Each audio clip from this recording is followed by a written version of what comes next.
How's it going, guys? Welcome to my channel. Before I get started on this video, if you are a subscriber and you like this type of video, leave a like and comment who you want me to do next. And if you're not a subscriber and you're seeing this, then consider subscribing, because this is a series I want to try to continue doing if enough people are interested in it. Today we will be trying to start a new series called Building the Perfect Team Around, which is when I say what I think you need to have the perfect team around a certain player, whether it be NFL, NBA, MLB, college basketball, college football, whatever, whoever. But today our focus of building the perfect team around will be Cam Newton, and as you know, my favorite player, if you didn't know that, in the NFL, and he's back on my favorite team in the NFL, the Carolina Panthers. We'll get started by telling you some of his stats and stuff like that. For his career, he's got 31,706 passing yards, 60% completion percentage with 191 touchdowns, 118 interceptions. But you throw in his on the ground, which is, he's got 5,412 total yards rushing with 71 rushing touchdowns, including 14 in his rookie year, which was the most, I believe, ever by a quarterback in the season. I'm not for sure on that though. As you know, he went to college at Florida at first, then he had to go to Blinn, and he came and became the quarterback at Auburn, which happens to be my favorite college team. Led us to the national championship, and it was just dominant. But in college, his 40 time was a 4.59, which is amongst one of the fastest among quarterbacks in NFL history. But I couldn't get the exact number. But the first thing you need to build the perfect team around Cam Newton is tall wide receivers. And I say that because if you were a Panthers fan like me, or you just watched him in his MVP season, he had two tall receivers, 6'5" Kelvin Benjamin, 6'5" Greg Olsen. Two of his favorite targets, because when he throws the ball, he aims it high. So having taller receivers would help him get more completions, because he aims the ball high when he throws it. And in the draft, I believe there's two receivers that they're going to go receiver that they should focus on that fits this particular criteria. It's 6'3" Traylon Burks out of Arkansas, and who's predicted to go around the first or second round, and 6'5" Drake London out of USC, who's predicted to go in about the second or third round, but with him getting injured, he could fall a little bit more. It's not for sure. But you could also try to get a tall receiver for free agent. And there's a couple I've seen.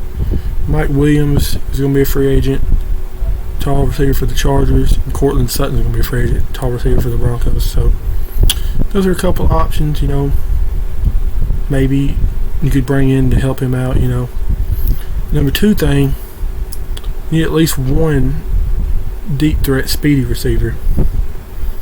And they might already have this covered in Carolina, because they do have DJ Moore and Robbie Anderson, who are deep threats. But with Anderson getting a little older, you would want to get another one, because DJ Moore, from what I've noticed, I don't know if this is true, correct me if I'm wrong, he seems a little bit injury prone, so you might want to get another one just as a backup. And in free agency, you have, Will Fuller, DJ Chark. Those are some speedy deep threats. And college, I'm not really for sure what the 40 times are, but I know Jameson Williams from Alabama is supposed to be speedy, a deep threat. So that might be an option if you're looking for one in the draft.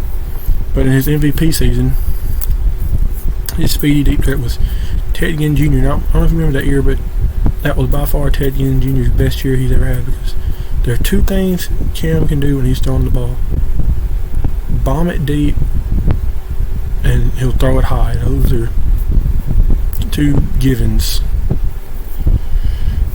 no, number three, something you might want to get him is a true number one receiver, which is something he didn't really have. He had it for a couple years, and he had Steve Smith, but then Steve Smith got older, and he hasn't really had one. I can't necessarily say you'd find that in the draft because you don't know who these receivers, what they'll turn into, and all this type of stuff, but you do have Devontae Adams and Allen Robinson being free agents, so that could be an option. So that's something to think about. Like I said, you can't say you draft a number one receiver in the draft because you don't know if they'll turn into a number one receiver, but the number four thing I think you need to build the perfect team around Cam Newton, a good offensive line. And with Newton's got a history of being beaten up and getting injured, because he'll put his body on the line for his team. That is one thing you got to admire about that man. And say what you want about him. You can say he's a terrible passer, all this type of stuff, but he will put his body on the line for his team, and that is a detriment, but it's also admirable. But with that history, you want to get somebody who can protect him.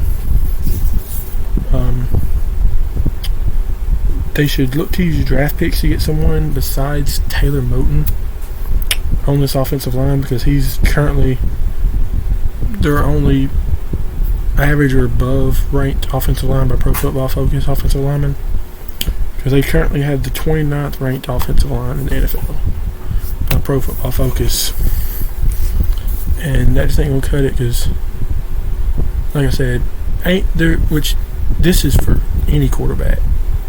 There aren't very many quarterbacks that are going to succeed having a terrible O-line. Like, Newton's done it, but it led to him getting banged up, because his O-lines, when he was MVP and playing great and all that, they wasn't great offensive lines, but he was younger and all that back then. But also what led him getting beaten up, people like Kyler Murray, Lamar Jackson with elite speed playing quarterback. Justin Fields, people like that, they might can get away with it, but it's gonna, like I said, it's gonna lead to you getting beat up eventually. Russell Wilson's an example. Terrible offensive line. He's been able to avoid it, but he's getting older. He's getting beat up. So that's just something to look at. And the last thing, I think you need to build the perfect team around Cam Newton, a defense. And there may not be much change needed here to the current Panthers defense, because it's a pretty good defense already. Maybe getting a little younger at corner, because Stephon Gilmore, they got him, but who knows how long he'll be good. AJ Bouye is getting up there in age, but they do have C.J. Henderson and Dante Jackson. But C.J. Henderson has proven, we don't know. He may be something, he may not be something. So, but this defense is elite, number one in the league as of me making this video. So that's just something they may need a few minor tweaks on. And another thing that I just thought of, I didn't have on the script because it just kind of hit my mind. Maybe you could get like another receiving back type. Christian McCaffrey, I love Christian McCaffrey. Probably I don't know if he'd be my second favorite player in the league. He's one of my favorite players in the league, but love him. But he's injury prone, so you might want to get another, running back like him to fill the void whenever he does get injured. And I don't know if there's any good, real good receiving backs in the draft or not. Like I said, I didn't research. I just thought this off the top of my head. I mean, if there are any, you can look to get one. I'm looking for agency for another one, because there's like J.D. McKissick, for example. That's just an example off the top of my head. I don't know if he's a free agent, but And then one more thing, another good tight end, because when he was in MVP form, having his best years of his career, he had a great tight end in Greg Olsen. Right now they have Ian Thomas, who's fine, but maybe just a little bit better at tight end. And that's gonna be it for this video. Like I said, if you like the video, like it, so I know y'all want to see more of them, and you comment who I should do next. If you're not subscribed, take your chances. You should take a chance to subscribe, because I'm hoping to make this a series so you can continue watching the series. And with that being said, I'll see you guys later on the next video, and y'all have a good one.